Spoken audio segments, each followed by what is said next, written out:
പോകേണ്ടതിന് അടുത്ത ആഴ്ച. എന്താ ഏട്ടാ? കുറച്ചു ദിവസത്തേക്ക് ഞാനും നിന്റെ കൂടെ വന്നാലോന്ന് ആലോചിക്കുക. ഈ അന്തരീക്ഷത്തിൽ നിന്ന് മാറി നിൽക്കാനാ. ഈ മൂഡൌട്ടൊക്കെ ഒന്ന് മാറണം. മനസ്സിനൊരു സമാധാനം കിട്ടണം. തോൽപ്പിക്കാൻ അവർ ശ്രമിച്ചുകൊണ്ടേയിരിക്കും. തോൽക്കരുത്, ശാന്തമായി നേരിടണം. വിജയം നമുക്കുള്ളതാണ്. അടിപതറരുത്.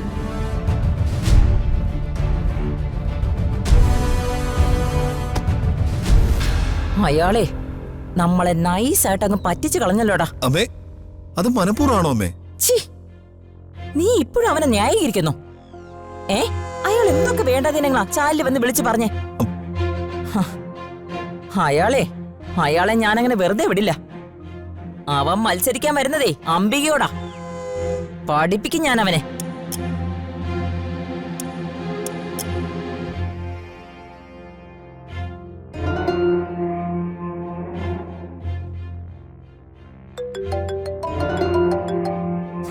അരമാസക്കാലം മന്ത്രിയായ അംബികാവർമ്മയാ ഈ മൊബൈലിൽ കിടന്ന് ഇങ്ങനെ അടിക്കുന്നത്. അടിക്കട്ടല്ലേ?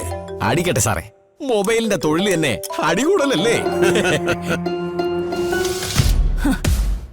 അവൻ മനഃപൂർവ്വ കോൾ എടുക്കുന്നില്ല. അമ്മ വിളിക്കുന്നത് അനന്തപിള്ള അങ്കിളിനെ ആണോ? എന്തോ അനന്തപിള്ള അങ്കിളോ? എടാ, എന്നെ ചതിച്ചവൻ എങ്ങനെയാടാ നിനക്ക് അങ്കിളായേ?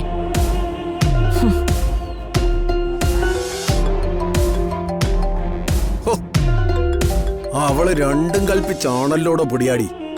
പെൺപുലി അല്ലേ സാറേ? പുലിയാണെങ്കിൽ ചീറ്റും എന്നാ എടുത്തയ്ക്കാം അല്ലേ? ഹലോ അംബികേ. ആ, നിങ്ങൾ എന്നെ ചതിച്ചു അല്ലേ അനന്തപിള്ളേ? രാഷ്ട്രീയത്തിൽ ചതിയില്ല അംബികേ, വഞ്ചനയും ഇല്ല.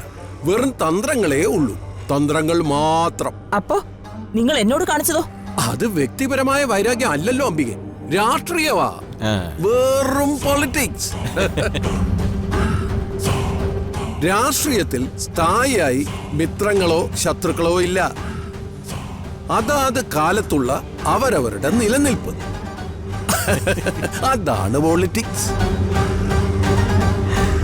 പിന്നെ ഞാൻ ഇത്തിരി ബിസി അംബികെ, പിന്നെ വിളിക്കാം.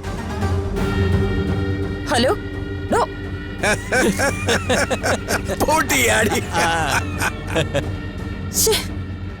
അയാള് ഫോണ് കട്ട് ചെയ്തു.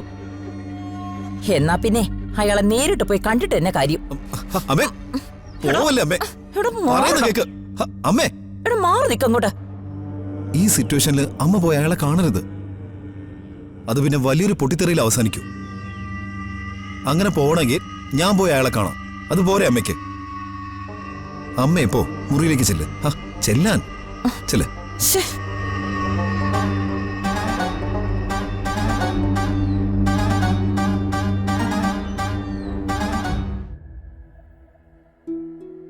എന്റെ അച്ഛനെ ഇത്രയും സങ്കടപ്പെട്ട് ഞാൻ ഇതുവരെയും കണ്ടിട്ടില്ല. ഞാനും കണ്ടിട്ടില്ല. എന്നുവെച്ചാ ഒരു ചെറിയ കാര്യമില്ലല്ലോ രാജു ഉണ്ടായത്. ഏട്ടന്റെ ജീവാത്മാവും പരമാത്മാവുമായ ഒരു പ്രസ്ഥാനമാ ഒരു ദിവസം കൊണ്ട് തകർന്നടിഞ്ഞത്. എല്ലാ അർത്ഥത്തിലും ഏട്ടനെ തകർക്കുന്ന ഏട്ടന്റെ ശത്രുക്കള് അവരിതിനകത്ത് തന്നെയുണ്ട്. യാമിനി, അത് ഏട്ടൻ മനസ്സിലാക്കുന്നില്ലല്ലോ. അതല്ലേ കഷ്ടം. ആ ശത്രുവിനെ ചൂണ്ടിക്കാണിച്ചു കൊടുത്താലും അച്ഛൻ വിശ്വസിക്കില്ല. അത് അച്ഛന്റെ നമ്മുടെ കഷ്ടകാലം. ഇത്രയും ദുഷ്ടത്തരവും ചതിയെല്ലാം ചെയ്തിട്ടും യാതൊരു കൂസലുമില്ലാതെ ഒരു പേടിയില്ലാതെ അവരിതിനകത്ത് നടക്കുന്ന അത്ഭുതം. അവരും മകനും എല്ലാ വേലത്തരവും പഠിച്ചു നടക്കുകയല്ലേ. എങ്ങനെയും തന്ത്രപൂർവ്വം നിൽക്കാനുള്ളവരുടെ കഴിവേ അപാരം തന്നെ.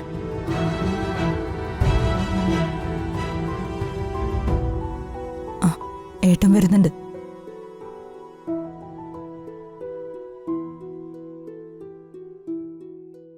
ശരാ, എന്താ നീ ഇനി എന്നാ നെല്ലിയാമ്പതിക്ക് പോകുന്നത്? പോകേണ്ടതിന് അടുത്ത ആഴ്ച. എന്താ ഏട്ടാ? കുറച്ചു ദിവസത്തേക്ക് ഞാനും നിന്റെ കൂടെ വന്നാലോന്ന് ആലോചിക്കുക.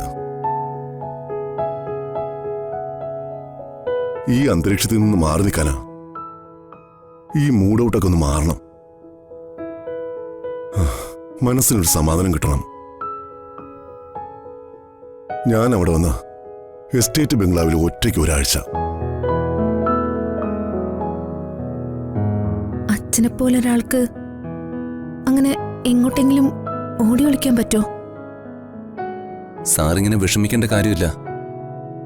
ആ, ഇതിനെ നിസ്സാരമായിട്ട് തള്ളിക്കളയണമെന്നാ എന്റെ അഭിപ്രായം. എന്റെ അച്ഛൻ സ്ഥിരമായിട്ട് പറയുന്ന ഒരു വാചകമുണ്ട്, കേട്ട് കേട്ട് എനിക്കും ക്ലീഷയായതാ. പുരയ്ക്ക് മീതെ വെള്ളം വന്നാ അതുക്ക് മീതെ വള്ളം. സാറിനെ കുറിച്ച് ഈ സംസ്ഥാനത്തുള്ളവർക്ക് എല്ലാവർക്കും അറിയാം. ആരപവാദം പറഞ്ഞാലും അങ്ങനെ ഒന്നും ഏച്ചില്ല. അപവാദം മാത്രമല്ലല്ലോ രാജു, ഒരു പ്രസ്ഥാനമല്ലേ തകർന്നടിഞ്ഞത്. സാർ അവരോട് പൊരുതി നിൽക്കണം. ഈ ചീനവന്മാരോടോ? ഞാനില്ല രാജു, ആരോടും ഒരു പ്രതികാരത്തിന് ഞാനില്ല.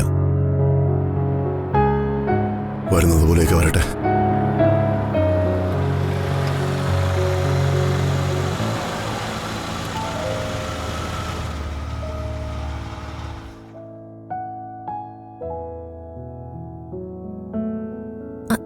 അച്ഛന്റെ മുഖം മാടിക്കണ്ട ഇവിടെ ഞങ്ങൾക്ക് എല്ലാവർക്കും വിഷമാവും.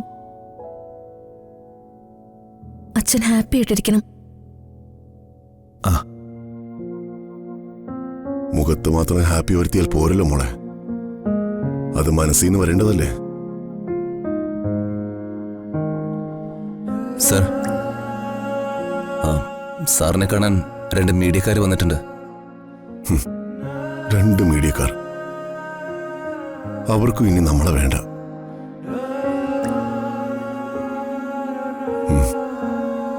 വാ വാ.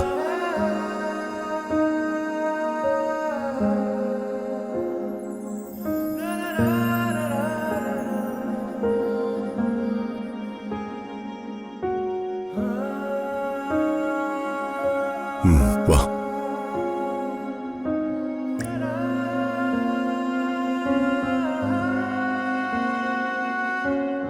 ഞാൻ മന്ത്രിയായിരിക്കുമ്പോ ഈ മുറ്റം നിറയെ മീഡിയക്കാരുടെ വലിയ ബഹളമായിരുന്നല്ലോ. ഇപ്പോ നിങ്ങൾക്കും വേണ്ടതായോ എന്നെ? സാറിന് വ്യക്തിപരമായി ഞങ്ങൾക്ക് ഇഷ്ടമാണ്. പിന്നെ ഞങ്ങൾ മീഡിയക്കാരല്ലേ, ചാനലിന്റെ റേറ്റിംഗ് ആണ് ഞങ്ങളുടെ പ്രശ്നം. ചോദിക്കാനുള്ളതൊക്കെ ചോദിച്ചോളൂ. സ്വന്തം ചേച്ചിയെ പ്രസ്ഥാനത്തിലേക്ക് കൊണ്ടുവന്നതിന് ശേഷമാണ് സാറിന്റെ പതനം തുടങ്ങിയെന്ന് പലരും പറയുന്നുണ്ട്. അതിൽ വാസ്തവമുണ്ടോ? ചേച്ചി പാർട്ടിയിലേക്ക് വന്നതും മന്ത്രിയായതൊന്നും എന്റെ അറിവോടെയല്ല. പാർട്ടിയിലുള്ളവർ നിർബന്ധിച്ച് ചേച്ചിയെ മന്ത്രിയാക്കിയതാ. സാറിന് പകരക്കാരിയാണ് ചേച്ചി വന്നതെന്ന് സാറ് മീഡിയയോടും പോലീസുകാരോടും പറഞ്ഞതോ?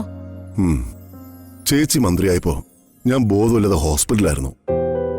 പക്ഷേ എനിക്ക് ബോധം വന്നപ്പോ മുതല് എന്റെ നിർദ്ദേശങ്ങൾ അനുസരിച്ചാണ് ചേച്ചി ഭരണം നടത്തിയത്.